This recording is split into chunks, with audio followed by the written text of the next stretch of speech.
ఇప్పుడు మీరు చేసేదంతా దైవకార్యమే కదా, దేవునికి. మరి శుద్ర పూజలు చేసే దండ ఎందుకు వేస్తున్నారు కపాలం? ఈ కపాలం దండ అండి.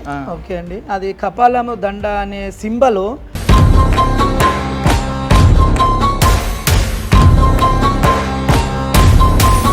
సో ఈ మధ్యకాలంలో కొన్ని వీడియోలు చూస్తుంటే మరుగుమందు ఉంటుంది, చేతబడి ఉంటుంది, వశీకరణ ఉన్నది అంటారు కదా. సో వశీకరణకి మరుగుమందుకి ఏంటి డిఫరెన్స్? వాళ్ళు ఎవరెవరు గురుపదేశాలు ఎలా ఉంటే అలా వశీకరణం చేయడం, కొందరు ఫోటోలు వీటితోటి కొన్నిందరికి.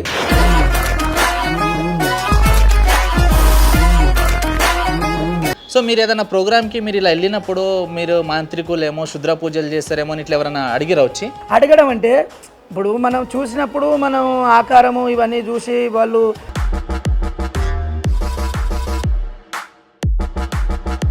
గురుగారు ఒక యవనస్తుడు చచ్చిపోయినప్పుడు ఓకే తనకి కొంతమంది కొన్ని ఊర్లల్లో ఇది ఆనివాయితోనో ఏదో మరి తెలీదు, జిల్లేడు చెట్టుతో పెళ్లి చేస్తారు. ఎందుకు అట్లా? జిల్లేడు చెట్టుతోటి పెళ్లి చేస్తారు అంటే పెళ్లి కాకుండా అబ్బాయి వెళ్ళిపోయిండు కదా.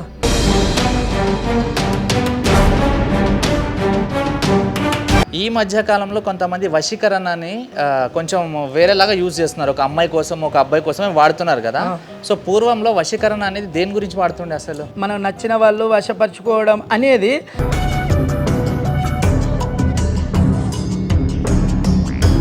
పూర్వంలో మనిషి చచ్చిపోతే పూడ్చిపెడుతుండేనా కాలుస్తుండేనా? తండ్రి తాత ముత్తాత అట్లా.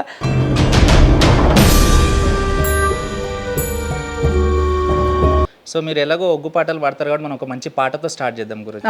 నెత్తి మీద బోనాలు గండా దీపాలే మౌరాలెల్లమ్మ కుండా బోనాలే మౌరాలెల్లమ్మ, నీకు గండాలు తప్పితే గుండా బోనాలే మౌరాలెల్లమ్మ కుండా బోనాలే జౌరాలెల్లమ్మ. ఆడనువే ఈడనువే ఎల్లమ్మ, ఈడ చూసిన నీ పూజలే ఎల్లమ్మ. ఈ ఒగ్గు కథ కానీ ఒగ్గు పాటలు కావచ్చు, మినిమం ఎన్ని గంటలు చెప్తారు ఇది? దీనికి ఇక ఫుల్ స్టాప్ అనేది ఉండదండి.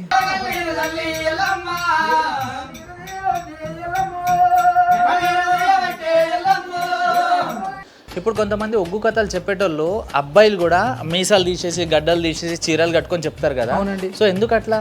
అంటే అమ్మవారు వేషాలండి.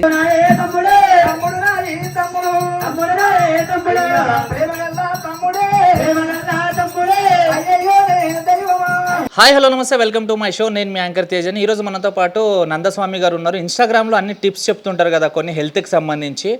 అండ్ దానికంటే ముందు మనం గురుగారి గురించి మాట్లాడాలంటే ఒగ్గు కథలు చెప్తుంటారు, ఒగ్గు పాటలు పాడుతుంటారు. అండ్ తను మిడిల్లో స్టార్ట్ చేశాడా లేకపోతే తరతరాలుగా వచ్చిందా? అండ్ ఈ టిప్స్ చెప్పడానికి రీజన్ అనేది ఆయన మాటలు అడిగి తెలుసుకుందాం. సో గురూజీ నమస్తే. అండి, ఎలా ఉన్నారు? బాగున్నాం. ఎట్లా ఉంది మీ ఇన్స్టాగ్రామ్ ఫ్యామిలీ? బాగుందండి, పర్లేదు. సో మీరు ఎలాగో ఒగ్గు పాటలు పాడతారు కాబట్టి మనం ఒక మంచి పాటతో స్టార్ట్ చేద్దాం గురూజీ. ఓకే అండి, ఒక మంచి పాట. ఒగ్గు స్టైల్ పాట పాడమంటారా? ఒగ్గు స్టైల్ పాట అంటే మన ఫల్దేసి గురించి నేను ఒకటి దాన్ని రిటర్న్ రాసి పాడిన.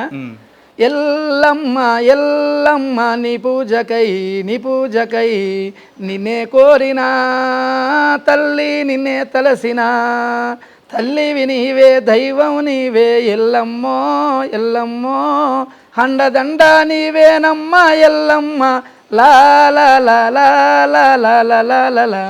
అది ఫల్దేశ్ పాటకి అది రాసినామండి. మన పూర్వం నుంచి వాడుకునేటి అంటే ఎల్లమ్మ అవి కూడా బాగానే ఉన్నాయి. ఓకే, ఇట్లా మీరు రిమిక్స్ చేసింది కాకుండా ఒరిజినల్ పాట ఏదైనా ఒగ్గు పాట? ఒరిజినల్ అంటే చాలా ఉన్నాయండి. నా నెత్తి మీద బోనాలు గండా దీపాలే మౌరాలెల్లమ్మ కుండా బోనాలే మౌరాలెల్లమ్మ, నీకు గండాలు తప్పితే గుండా బోనాలే మౌరాలెల్లమ్మ కుండా బోనాలే జౌరాలెల్లమ్మ, పరశురాముల తల్లి పరమా కళ్యాణి ఓనా ఎల్లమ్మ పరమా కళ్యాణి ఓనా ఎల్లమ్మ, డొక్కల ఏనుగన్న సకాని తల్లివే మౌరాలెల్లమ్మ సకాని తల్లివే జోగురాలెల్లమ్మ. సో గురుగారు ఎంతవరకు ఎల్లమ్మ తల్లిది. ఓకే, నేనండి ఇంటర్ ఫస్ట్ ఇయర్ అండి. ఓకే, మీ సొంతూరు ఎక్కడ? సొంతూరు వచ్చేసి యాదాద్రి జిల్లా ఆలేరు మండలము కొలనుపాక గ్రామం అండి. కోటకొలింగం కొలనుపాక అంటారు. ఆ కొలనుపాకలో మాది ఒక వార్డు బైరామ్ నగరం అని, మాది చిన్న విలేజ్ అండి. సో మీరు వృత్తిలోకి ఎలా వచ్చారు? స్టార్టింగ్ నుంచే అంటే నేను స్కూల్ 10th క్లాస్ చదివిన సమ్మర్ హాలిడేస్లోనే మాకు మా మేనబావ ఇతడు రాగుల సారయ్య, ఆయన కూడా కళాకారుడే. ఆయన ఇప్పుడు ఇక్కడ చెనిగచెర్లలో ఉంటున్నాడు. అతను ఇంటి దగ్గర ఉంటున్నాం కదా, నా దగ్గర వచ్చి హైదరాబాద్లో ఉందురా అని తీసుకెళ్ళిండు. తీసుకెళ్ళడంలో పోయినాము ఒక 2 రోజులు 3 రోజులు ఇంటి దగ్గర ఉన్నాం. ఉండడం వల్ల ఇంటికాడ ఏముంటావు, నేను అటు పోతుంటే నువ్వు ఉట్టి ఇంటికాడ ఉండి టైంపాస్ అవుతలేదు, నేను వెళ్ళిపోతా బావంటే నీకు టైంపాస్ ఎందుకు అవుతలేదు, నువ్వు రా నా ఎంబడి వచ్చేసేయని నన్ను కూడా తీసుకెళ్ళిండు. తీసుకెళ్ళడం వల్ల నేను అతనితోటి వెళ్ళడం జరిగింది. వెళ్ళిన వెంటనే మన కుల సాంప్రదాయము కుల వస్తువులు కాబట్టి ఉట్టిగా నిలబడతాం, 1 గంట సేపు నిలబడతాం, 2 గంటల తర్వాత నిలబడతాం, ఇంకా 3 గంటల తర్వాత వాళ్ళు ఏమో చేస్తుంటే ఎంబడిపో అంటే పోవడం వల్ల ఆ సామాన్లు మనకు అంటింది, ఆ కళ మనకు వచ్చిందండి. ఈ ఒగ్గు కథ కానీ ఒగ్గు పాటలు కావచ్చు, మినిమం ఎన్ని గంటలు చెప్తారు ఇది? దీనికి ఇక ఫుల్ స్టాప్ అనేది ఉండదండి. దీని కంటిన్యూషను ఇప్పుడు మన పెద్దలు మన పూర్వీకులు ఊర్లలో ఒక ముసలోళ్ళు వాళ్ళు చనిపోవడం జరుగుతుంది. చనిపోవడం జరిగితే వాళ్ళు ఏం చేసేది, నైట్ 9 చనిపోయే కాడ చెప్పేది ఎందుకు అంటే ఆ ఉన్నవాళ్ళు నిద్రపోకుండా ఆ ఒక్కరోజన్న మెలకతోటి ఉండి బాధతోటి ఉంటారు కాబట్టి వాళ్ళను ఆ బాధలన్నీ మర్చిపోయేటట్టు ఆడించుకుంటూ పాడించుకుంటూ నవ్వించుకుంటూ మనం నవ్వుకుంటూ చనిపోయిన కాడ కూడా నవ్వించుకుంటూ మనం నవ్వుకుంటూ ఉండాలి అనే సాంప్రదాయం ప్రకారం ఒగ్గు కథ నడిచేది అనేది ప్రతి ఒక్కరికి తెలిసిన విషయం. అది ఆ విషయంలో అక్కడ ఒగ్గు కథ అనేది 9 గంటలకు తప్పితే 9:30కు 10 గంటలకు స్టార్ట్ చేస్తారండి. స్టార్ట్ చేస్తే 9:00కే 9:30కు స్టార్ట్ చేస్తే తెల్లవారులు 5-5:30 దాకా కూడా కథ చెప్పాలి. దానికి ఎప్పుడో కొద్దిగా దూపు అయినట్టు అయితే ఒక్క 5-10 నిమిషాలు కొద్దిసేపు ఆగడము, మళ్ళీ సురువు చేస్తే ఇక దానికి అనంతమే, ఇక దానికి గీడి దాకా ఆపాలే, గీడికైతే ఇక అయిపోయింది అనేది లెక్క ఉండదండి. ఈ ఒగ్గు కథలు ఎన్ని రకాలు ఉంటాయి? చాలా రకాలు ఉంటాయండి. ఒగ్గు కథలు అనేది ఎల్లమ్మ కథ ఉంటుంది, బీరప్ప కథ ఉంటుంది, పోషమ్మ కథ ఉంటుంది, మైసమ్మ కథ ఉంటుంది, ఉపలమ్మ దేవుని కథ ఉంటుంది, నల్లబోషమ్మ ఒగ్గు కథ ఉంటుంది, బీరప్ప స్వామి ఒగ్గు కథ ఉంటుంది. ఆ ఒగ్గు కథ అనేది ప్రతి ఒక్క దేవునికి ఒక స్టోరీ. మళ్ళీ తర్వాత సారంగధరణి కథ అని, 5 మల్లెపూల కథ అని, కనకతార కథ అని, ఇలాంటి కథలు చావుల కాడ చెప్పేటి కొన్ని కథలు ఉంటాయి, పూజల విధంగా చెప్పే కథలు కొన్ని కథలు ఉంటాయండి. అదే అడుగుదాం అనుకున్నా, చావు కాడ చెప్పేది వేరు, దేవుని కాడ చెప్పేది వేరు ఉంటాయండి. ఓకే, ఇప్పుడు ఈ ఒగ్గు అనేది తరతరాలుగా వస్తుంటుంది కదా? అవునండి. సో మీరు అట్లా తరతరాలుగా వచ్చింది చేయలేదు, మీరు ఏదో టైంపాస్ కాక వెళ్ళి నేర్చుకుని దాన్నే వృత్తిగా మార్చుకుంటే అంటే మా నాన్న వాళ్ళు చేసేది కానీ వాళ్ళు ఇక మళ్ళీ వద్దు అని మధ్యలో వదిలేసేసారు. ఇక ఇది మనకు కాదు, మనం వ్యవసాయం చేసుకొని కష్టపడి భూమి దున్నుకొని పంట పండుతుంది. అప్పుడు తక్కువ కదండి, అప్పుడు కట్నాలు తక్కువనే, పని తక్కువనే. వాళ్ళు మా నాన్న వాళ్ళు చేసి కానీ అది పెద్ద పేరు వెళ్ళలేదు బయటికి. అంటే వాళ్ళు ఏంటంటే మన విలేజ్ మటుకు పండుగలు చేసుకునేది. ఇక ఈ పండుగలకి ఇటు అని పోతే మనం వ్యవసాయం అయింది, ఎద్దేంది వ్యవసాయం అయింది, ఇవన్నీ మనకు వద్దులే అని కొన్ని ఏళ్ళు పోయి ఇక మనం పని చేసుకోవాలి, మనం కష్టపడి చేయాలి అనే తత్వంతో వాళ్ళు ఎండప్ చేసారు. భగవంతుడా మనకు కంటిన్యూషన్ ఉంది.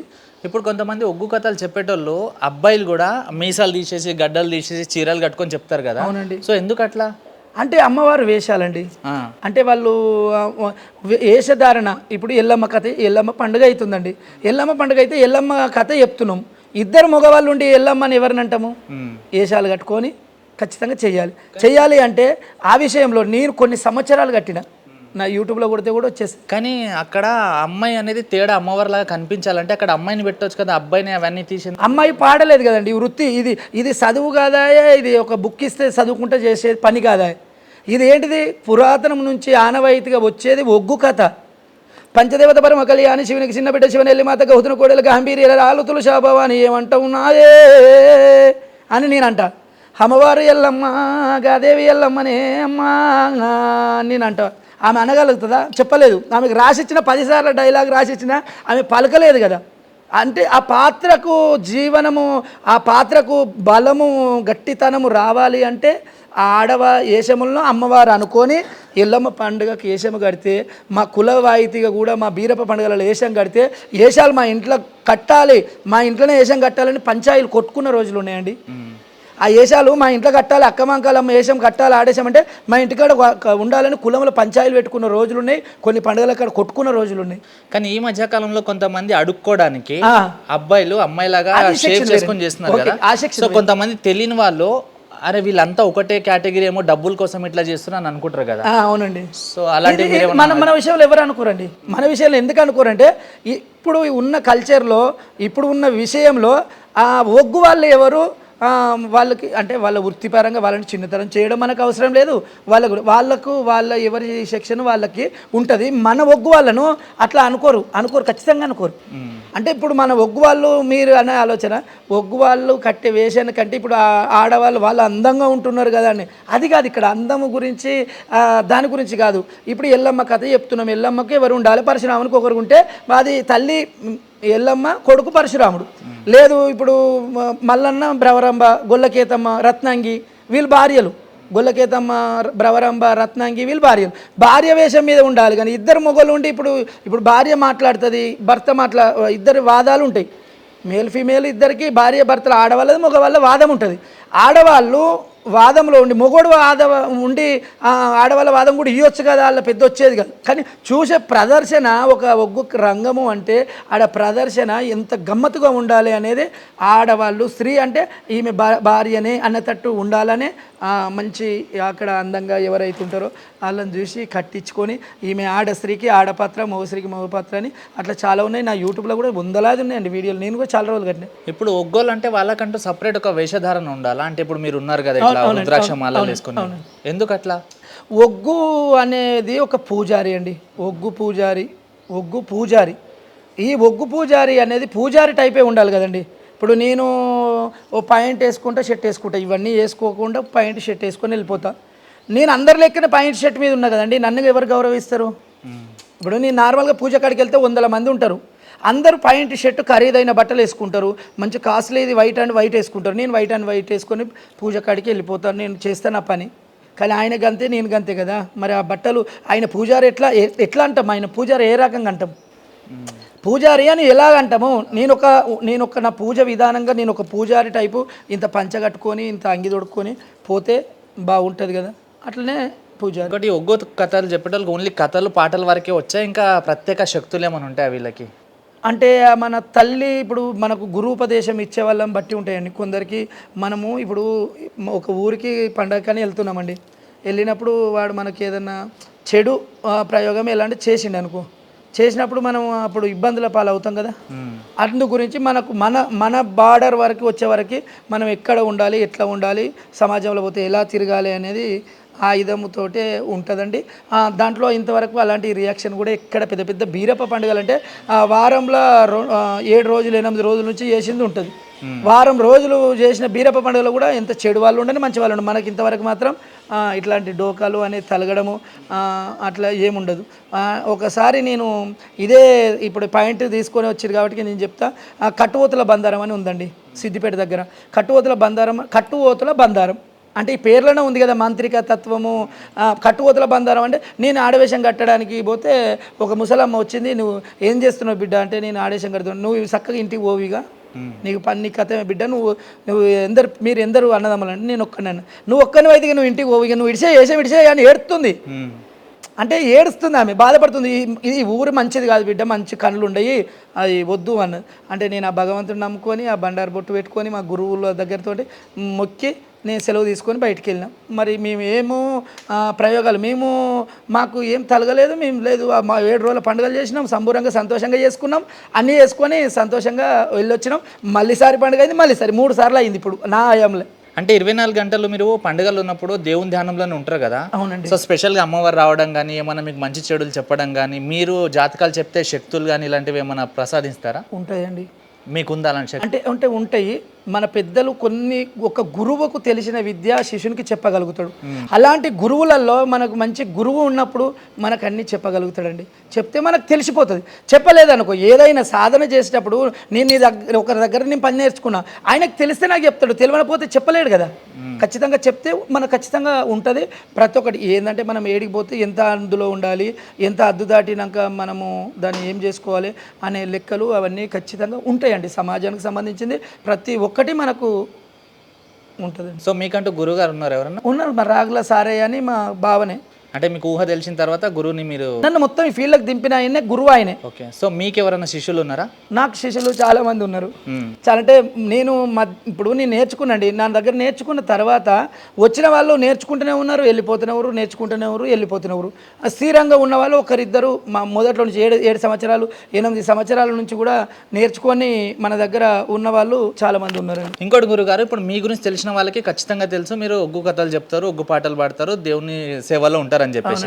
ఇప్పుడు సిటీలో అనుకోండి మీరు ఇలా కనిపించారు అనుకోని కామన్ అది, అరే ఏదో గుళ్ళో పంతులు అయి ఉంటారు, ఇంకేదో అయి ఉంటారు, జాతకాలు ఏదో చెప్తారు అనుకుంటారు. కానీ కొన్ని ఊర్లలో పోతే కొంచెం జడలు గిడలు పెంచుకొని కమ్మలు పెట్టుకుంటూనే వింతగా చూస్తారు. సో మీరు ఏదైనా ప్రోగ్రామ్కి మీరు ఇలా వెళ్ళినప్పుడు మీరు మాంత్రికులేమో శుద్ర పూజలు చేస్తారేమో అని ఇట్లా ఎవరైనా అడిగిరా వచ్చి? అడగరండి. అడగడం అంటే ఇప్పుడు మనం చూసినప్పుడు మనం ఆకారము ఇవన్నీ చూసి వాళ్ళు ఖచ్చితంగా వీళ్ళు పూజారులు దేనికి వచ్చారు అంటే మనం వాడికి వెళ్ళడానికి సందర్భము ఒకరింటికి అని పోతున్నాం. ఒక విలేజ్కి వెళ్తున్నప్పుడు పలానా ఇంటికి వాళ్ళ ఇంటికి వెళ్తున్నామని అంటాం. ఆటోమేటిక్గా వాళ్ళు రిసీవ్ చేసుకుంటారు, మనని మర్యాదపూర్వకంగా రిసీవ్ చేసుకొని తీసుకెళ్తాడు, వెళ్ళిపోతాం. కాబట్టి పలానా ఆయన ఎవరో వచ్చారు వింతగా, ఆయన పలానా వాళ్ళు ఇంటికి వచ్చిండట ఎందుకో అని కామన్గా అనుకునే వాళ్ళు అనుకుంటుండొచ్చు. తర్వాత మనం వెళ్ళిన తర్వాత కూడా వాళ్ళని పోయి ఆయన వచ్చిన ఆయన స్వామి దేని గురించి వచ్చిండు, ఎందుకు వచ్చిండు అని వాళ్ళని ఆరాధిస్తారు. కానీ డైరెక్ట్ నన్ను వచ్చి అయితే అడగలేరు కదా, నువ్వు ఎందుకు వచ్చినావు, నువ్వు మా ఊర్లో ఎందుకు అడుగు పెట్టినావు అనేది క్వశ్చన్ ఇంతవరకు రాలేదు. మన సమాజంలో మనకు ఎక్కడ కూడా అలాంటి క్వశ్చన్స్ రావు. మన ప్రజలు కూడా ఎవరు చెయ్యరు. ఎందుకు చేస్తారండి? నేను ఏదో పని ఉంటేనే కదా ఆడికి పోయేది, లేకపోతే నాకు ఏం పని లేక కారు వేసుకొని ఊళ్ళో పోయి నేను ఆ ఊరంతా తిరుక్కుంటే ఎందుకు తిరుగుతున్నావు అని అడుగుతారు. అప్పుడు నేను 10 రౌండ్లు వేసింది అనుకో, నువ్వు ఎందుకు వచ్చినావు మా విలేజ్కి మంచి చేస్తే అనుకొచ్చినావు చెడు, అది కామన్గా ఉంటుంది. కాబట్టి మనల్ని పిలిచే వ్యక్తి ఎప్పుడైతే రిసీవ్ చేసుకుంటాడో ఆ రిసీవ్ చేసుకున్నప్పుడు ఖచ్చితంగా ఆయన మనం రిసీవ్ విలేజ్కి ఎంట్రీ కాగానే పలానా కాడ అదంతా తిరగకుండా మనం రండి తీసుకొని నా బండిలో పోతుంటా నేను, రండి మీరు వెనక రండి అంటారు. అది కామన్గా రిసీవ్ చేసుకుంటారు. కానీ అలాంటి ఎప్పుడు రావండి. అంటే నార్మల్గా కూడా ఇట్లనే ఉంటారా మీరు? పూజ టైంలో ఇట్లా ఉంటారా? నేను అండి ఇప్పుడు పూజా విధానానికి ప్రతి ఒక్కటి చిన్న పనికి పోయినా ఇది వేసుకొని పోతా. ఇంటికి వస్తే నార్మల్గా ఇక నార్మల్గా ఉంటాండి. ఓకే. అంటే పూజ విధానంగా పోతే నాకు నచ్చింది ఏంటంటే మన పెద్దలు చెప్పింది కూడా, మన గురువులు మన కంటే పెద్దవాళ్ళు మంచి మండల స్థాయి నుంచి జిల్లా స్థాయి నుంచి రాష్ట్ర స్థాయి వరకు ఉన్న పెద్ద మనుషులు కూడా కొన్ని విధాలు మనకు సొసైటీలు ఉన్నాయి. ఒగ్గు కళాకారులకి ఇప్పుడు ఈ ఒగ్గు కళాకారులకి కూడా ఒక సొసైటీ ఉంది, రాష్ట్ర సంఘం ఉంది, జిల్లా సంఘాలు ఉన్నాయి, మనకు మండల స్థాయిలో సంఘాలు ఉన్నాయి, ఇవి ఉన్నాయి.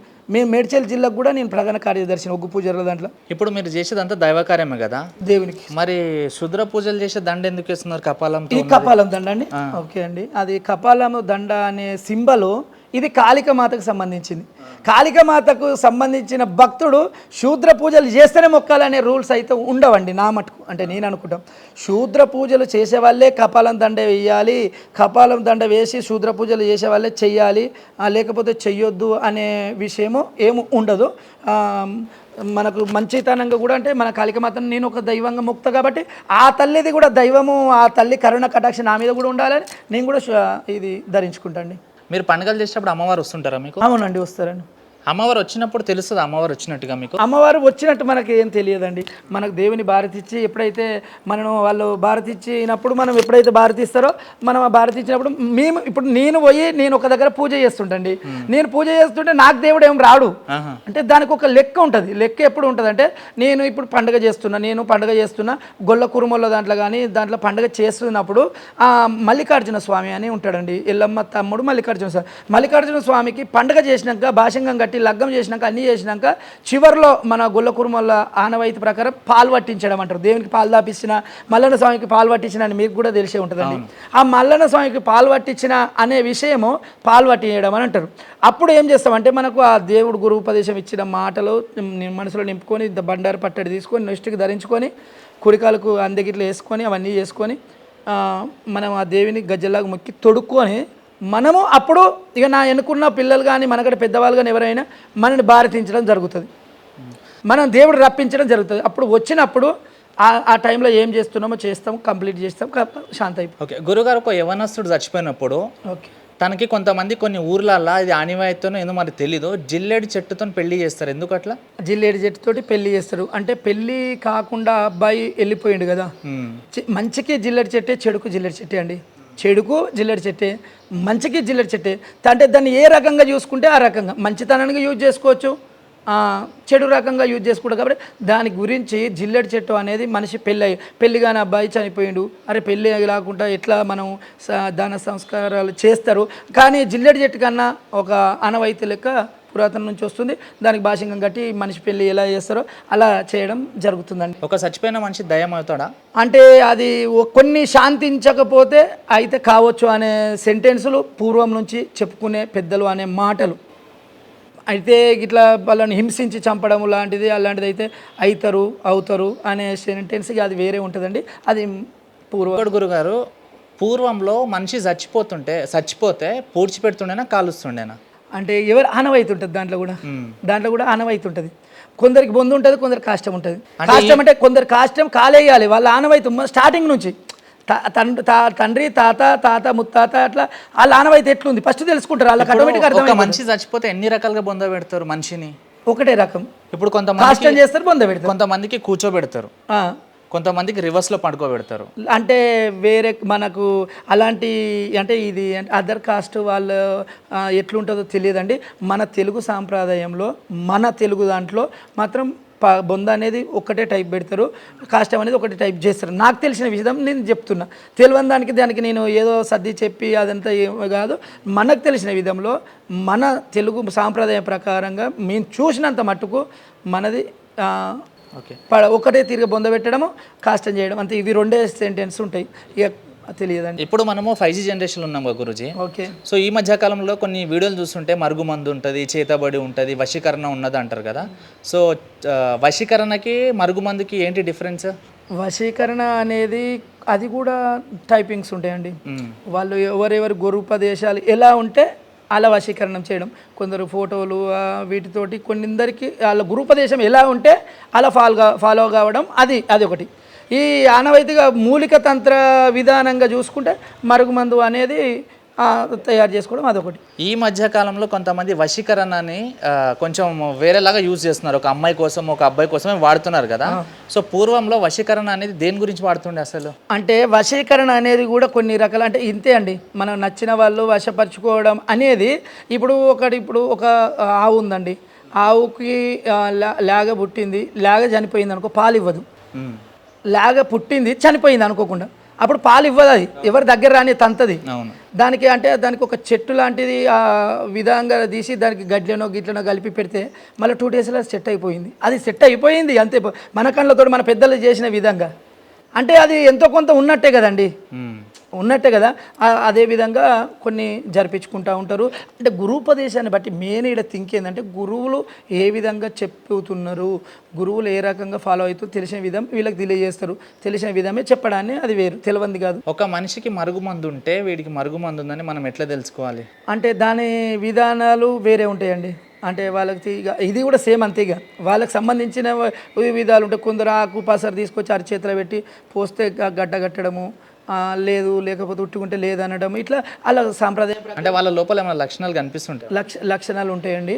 అంటే ఇదే ఇప్పుడు బక్క కావడము, హెయిర్స్ అలాంటివి ఊడిపోవడము, వాళ్ళు ఏది కొద్దిగా ఇబ్బందుల పాలు, కాళ్ళు చేతులు గుంజడం, అలాంటి లక్షణాలు చూపిస్తుంటాయండి. దాన్ని బట్టి వాళ్ళు వెళ్ళ తీసుకుంటారు, వాళ్ళు ఇక సౌలత్ ఉన్నట్టు వాళ్ళు మెదులుకుంటారండి. ఇప్పుడు మీరు కొన్ని మూలికల గురించి చెప్తుంటారు కదా, అంటే బేసిక్వి, అంటే దొరికేది తీసుకొని మీరు చేసుకోండి, అంతే, నాకు సంబంధం లేదు. మీకు కావాలి అంటే మీరు ఇది చేసుకుంటే మంచి అవుతుందండి అని. సరే, ఇప్పుడు చాలా మందికి కిడ్నీలో రాళ్ళు వస్తాయి. అవును. ఆ రాళ్ళు కరగాలంటే ఏం చేయాలి? అంటే మీకు తెలిసింది ఏమైనా ఉందా? స్టోన్స్కు ఉంటాయండి. ఏముంటుంది? స్టోన్స్కు సంబంధించినవి చాలా ఉన్నాయి, ఒక్కటి చెట్టు కాదు, చాలా ఉన్నాయి. స్టోన్స్కి పోవాలంటే వేరే ఉన్నాయి. దానికి తీసుకొని ఒక్కొక్క చెట్టు గురించి ఒకటి కంపల్సరీ పనిచేస్తుంది. ఇప్పుడు మనకు ప్రతి ఒక్కటి, ఇప్పుడు మనం ఇక్కడ నుంచి వెళ్ళిపోతుంటే రోడ్ల పొండి కనిపించే ప్రతి ఒక్క చెట్టు కూడా వర్క్ చేస్తుంది. దానికి కొంత మోతాదు, ఇప్పుడు విషమైన అమృతమైన తినాలి అంటే దానికి ఒక మోతాదు అనేది ఉండాలి. ఆ మోతాదు తీసుకొని కరెక్ట్ మనం వాడినప్పుడే అది మనకు తెలుస్తుంటుందండి. ఇప్పుడు గవ్వదండలు వేసుకుంటారు కదా చాలా మంది. అవునండి, గవ్వలు అవి అంటే ఓన్లీ దేవుడు వచ్చేవాళ్ళు, దేవుడు పని చేసేవాళ్ళు వేసుకోవచ్చా, ఎవరైనా వేసుకోవచ్చా గవ్వల దండ? గవ్వల దండ అనేది దేవుడు వచ్చిన వాళ్ళు వేసుకుంటారండి. ఇప్పుడు ఈ మధ్య కాలంలో ఒక సీనియర్ సింగర్ వేసుకుంది, ఒక బోనాల పండుగలో గవ్వల దండ వేసుకుంది, అట్లా వేసుకోవచ్చా? అంటే షూట్ కదండి, ఇక షూట్ అయినప్పుడు ఆమె ఎల్లమ్మ పొజిషన్లో, నేను ఎల్లమ్మ దేవుని పాట తీస్తున్నా కాబట్టి, బోనం ఎత్తుకున్నా కాబట్టి వేసుకుంటానే అనిపించవచ్చు, వాళ్ళు వేసుకోవచ్చు అండి. దానికి మనం తప్పు పట్టలేము, గొప్పగా చెప్పలేము. ఏంటంటే సరే, దండ అనేది ఎల్లమ్మ దేవుడు వచ్చిన అనవైతే ఏది గవ్వలు ఎన్ని దర్శనాలు, 19 గవ్వలు పక్క దర్శనాలు, ముత్తుము గవ్వలు నీకు ముందు దర్శనాలు అనేది కూడా పాట ఉందండి. అయితే ఆ పాటలో తగ్గట్టు ఇక ఖచ్చితంగా మనకి ఈ దండ ఉండాలి అని వేసుకుంటే దానికి మనం పెద్దగా విమర్శించలేము. సరే సంతోషం అనిపిస్తే వాళ్ళు మంచి పని చేసారు, దండ వేసుకొని ఏదో చేయలేదు కాబట్టి సంతోషమే, వాళ్ళ ఇష్టం. ఇంకోటి గురించి రుద్రాక్ష గురించి చాలా మంది తెలియక రుద్రాక్షలు వేసుకుంటారు కదా. అవునండి. సో రుద్రాక్షలు వేసుకుంటే ఎలాంటి నియమాలు పాటించాలి? రుద్రాక్ష అనేది దాంట్లో కూడా రకాల టైపింగ్స్ ఉంటాయి కదండి. కొందరు ఏకముఖి, చంద్రముఖి ఇలాంటి రుద్రాక్షలు ఉంటాయి కాబట్టి ఎవరికి తోచిన దాని నియమ ఇష్టం అనేది అప్పుడు ఎందుకు వేసుకుంటున్నావు, దానికి ఏం పాటించాలి అనేది ఎవరి ఆలోచన బట్టి వాళ్ళు వేసుకుంటారు, వాళ్ళు పాటించుకుంటారండి. నార్మల్గా వేసుకున్న రుద్రాక్షలు వేరుంటాయి, ఈ ఏకముఖి చంద్రముఖి రుద్రాక్షలు అనేది వేరుంటాయి. ఇంకోటి గురించి ఇప్పుడు మీకు కొంచెం మూలికల గురించి తెలుసు కాబట్టి, అంటే మీరు బేసిక్గా చెప్తారు కాబట్టి, అంటే నాకు తెలిసిన వరకు నేను విన్న వరకు అది నిజమో అబద్ధం నాకు తెలీదు. 24 రకాల ఆకులు ఒక దగ్గర కలిపి పెట్టి మనకు నచ్చిన వ్యక్తి మీద పడేస్తే వాళ్ళు మనకు వశీకరణ అవుతారంట, నిజమేనా? అంటే ఇక వాళ్ళు నేర్చుకున్న విద్యను బట్టి అండి, వాళ్ళు ఏ రకంగా నేర్చుకున్నారు దాన్ని బట్టి అది వాళ్ళకు వర్కౌట్ అయితే వాళ్ళు చేసుకోవచ్చు. కానీ మనం తెలియంది మనం 24 చెట్లు అనేది అంటే ఆ గురూపదేశం ఎలా ఉన్నది, ఆయన ఎంత దాకపోతాడు. ఇప్పుడు నేనున్నా, నువ్వు గీడు దాకపో అన్నావు. ఇప్పుడు నేను ఉదాహరణకి నేను ఆ చెట్ల గురించి చెప్తున్నా, ఆ చెట్ల గురించి చెప్తున్నా, నాకు తెలిసిన విషయం చెప్తా, కానీ తెలియని కొత్తగా చెప్తే ఇప్పుడు ఏమవుతుంది. అందు గురించి మనకు తెలిసిందే చెప్తున్నా. మీకు కూడా విలేజ్లలో దొరికేది ఉంటే ఇట్లా పాటించురి, పాటించేది కూడా దానికి నియమ నిబంధనలతోటి పాటించుకోండి. ఇబ్బంది పడకూడదు. అంటే ఎత్తుగంక తినమన్నారు, లావుకుంటే బక్కగా అవుతారు అని, ఇంత తినమన్నారు ఇంత ముద్దలు కట్టుకొని తింటే ఎఫెక్ట్ అవుతుంది కదండి. ఆ విషయం కూడా నేను స్పష్టంగా చెప్పినాం. మీకు చెయ్యొస్తే చేసుకొని మంచిగా ఉండండి. నాకు తెలిసే ముచ్చట నీకు చెవులు వేస్తున్నా, నువ్వు చేసుకో, కానీ దాన్ని విషయంగా మార్చుకొని చేసుకోవద్దు అని ముందుగానే చెప్తున్నాను. మీరు వాస్తు జాతకాలు ఇలాంటివి కూడా జాతకాలు చూడనండి, నేను ఒగ్గు స్టైలు ఒగ్గు పూజారిని. అంటే చాలా మంది మీకు కామెంట్స్ పెడుతుంటారు అనమాట, అంటారు. నేను దానికి రెస్పాన్స్ ఎంబడే ఇచ్చేస్తాను. నేను జాతకాలు చూడనండి, నేను కామెంట్స్ చూసి కూడా ఎంబడే అంటాను. నేను అయితే నేను చెప్తాను, నేను జాతకాలు చూసేది కాదు, నేను ఒగ్గు పూజారిని, ఒగ్గు స్టైల్కు సంబంధించింది. నా ఇంట్లో పండుగ చేయమంటే చేస్తా, నేను నా ఇంట్లో గిజ్జే బోనాల పండుగ ఉందంటే గిజ్జేస్తా నేను క్లియర్గా చెప్తా. నేను వాళ్ళకి అసలు స్టార్టింగ్ చెప్పేస్తాను. నేను ఆటోమేటిక్గా నాకు ఒగ్గు పూజారిని. ఓకే. వేణుస్వామి తెలుసా మీకు? వేణుస్వామి జాతకాలు చెప్తాడు సెలబ్రిటీలకి. ఓకే. ఈ మధ్యకాలంలో అటర్ఫ్లాప్ అయిన కాక తెలుసా? అంటే విన్నాను. సరే, ఇప్పుడు కొంతమంది వాళ్ళకి ఏదో కొంచెం బేసిక్ నేర్చుకొని వీళ్ళకి జాతకాలు చెప్పేసి వాళ్ళతోని డబ్బుల కోసము చేస్తున్నారు కదా. సో అలాంటి స్వామీజీల వల్ల మీలాంటి వాళ్ళ పేరు పాడవుతుంది అంటారా మీరు? అంటే మనకు దాని విషయంలో ఎలాంటి రెస్పాన్స్, ఇప్పుడు నేనైతే జాతకం చూస్తారంటే నేను ఏమని చెప్తున్నా, నేను క్లియర్ కట్గా నేను చూస్తలేనండి, నేను చూడనే చెప్తున్నా. నేను చూసేది నేను నా సాంప్రదాయము, నా ఒగ్గు పూజ, నా ఒగ్గు లెక్క, నేను ఇదే చూస్తా. ఈ జాతకాలు ఇవి చూస్తా నాకు అమౌంట్ కొట్టడం అనేది మనకు అవసరం లేదు. నా దగ్గరకు వచ్చి నా ఒగ్గు స్టైల్ ఎలా ఉంది నేను అలా చూసి చెప్తా, వాళ్ళు చేసుకుంటాం అంతే అండి. సో గురుగారు, మీరు ఇన్ని ఆకుల గురించి చెప్తున్నారు కదా, నేను అట్లా బయటకు వెళ్తే 2 ఆకులు కనిపించినాయి. సో ఇవి చాలా షాప్లలో కూడా పెడతారు. ఈ ఆకు పేరేంది, ఇది షాప్లలో ఎందుకు పెడతారు? ఊడుగు చెట్టు అండి అది. ఊడుగు బదినిక అనొచ్చు, ఊడుగు చెట్టు అనొచ్చు. ఆ ఊడుగు చెట్టును తీసుకొని దాని కర్ర కానీ దాని ముక్క కానీ తీసుకొని వచ్చుకుంటే షాప్లలో పెట్టుకుంటే మనకు బరకతి గురించి, గిరాకీ గురించి అది బాగుంటుంది. నిజంగానే జరుగుతుందా? అవునండి. ఇప్పుడు ఇది ఆయుర్వేదికం సంబంధించింది కాబట్టి ఖచ్చితంగా జరుగుతుంది అనుకోవాలి అంతే. ఆయుర్వేదికం అంటే అది మరి ఇది అది చక్రమర్దన చెట్టు అండి. మన భాషలో అంటే మనకు తెలిసే చక్రమర్దన చెట్టు అంటారు. ఇది పిచ్చి మొక్క లెక్కనే రోడ్ల పంట ఏడబడితే ఆడు ఉంటుందండి. అది చక్రమర్దన చెట్టు. దానికి పసుపు కలర్ది పువ్వులు పూస్తాయి. ఇది ఏంటిదంటే ఇది అంటే కొద్దిగా హెవీ బాడీ ఉన్న వాళ్ళకు మంచి కొద్దిగా రిజల్ట్ కొద్దిగా బక్కబడ. దీని గురించి తెలియక మేము చిన్నప్పుడు దీంతో పొంగి ఊతుండే. అది ఓకే అండి. అది చక్రమర్దన చెట్టు. అదాన్ని కొద్దిగా పౌడర్ లెక్క చేసుకొని మనం పప్పులో కానీ కూడా వేసుకొని వండుకొని తినొచ్చండి. కాకపోతే పిచ్చి మొక్క అనుకుంటారు అది. ఇంకోటి లాస్ట్ క్వశ్చన్, మనం షాప్లలో కొన్ని గ్లాసులలో నిమ్మకాయ పసుపు కుంకుమ వేసి పెడతారు, ఎందుకు అది? అంటే అది వచ్చిన వాళ్ళకి అందరికీ చూపు పోయి దాని మీద పడితే వాళ్ళ నరజిష్టి కానీ వాళ్ళ చూపు కానీ మందగించాలని ఆలోచనతోటి అదో తీరు ప్రయోగం టైప్ అన్నట్టు. ఆ గ్లాసుల వాటర్ నిండా నింపి నిమ్మకాయ వేస్తే ఆ నిమ్మకాయ ఎట్లా తెలియదు చూడు అనే వరకు ఈయన చూపు అటు ఇటు చూడలేడు కదా. ఆ నిమ్మకాయ మీరు చూసినప్పుడు కథం ఆడికి ఈరుగుడు అయిపోతుంది. So thank you so much guruji, మీ విలువైన సమయం మాకు ఇచ్చినందుకు thank you so much. Okay అండి. సో గైస్, ఈ వీడియో మీకు నచ్చినట్టయితే లైక్ అండ్ షేర్, సబ్స్క్రైబ్ చేయండి. నెక్స్ట్ ఏ గెస్ట్కి ఇంటర్వ్యూ చేయాలో కింద కామెంట్ బాక్స్లో కామెంట్ చేయండి. Signing off Teja.